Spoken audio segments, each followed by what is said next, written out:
મંત્ર જો હું ક્યાંક બાર ગામ વયો જાઉં ને એને આખું તો તારે તોફાન કરવાનું નહીં, એ તારી મમ્મીનું ધ્યાન રાખવાનું, બરાબર? પછી તારી મમ્મી કહે ને એમ બધું કરવાનું, પછી બે દીદીનું ધ્યાન રાખવાનું હો.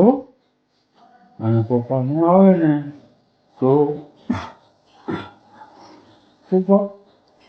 પપ્પા કરવાનું નહીં હો, શાંતિથી રહેવાનું. ડાયો થઈ જઈશ ને રોવાનું નહીં હો. હું તારું તું મને યાદ કરીશ ને એટલે હું તારી આગળ આવીશ હો. હું તારું ધ્યાન રાખીશ હો. રોજ થઈ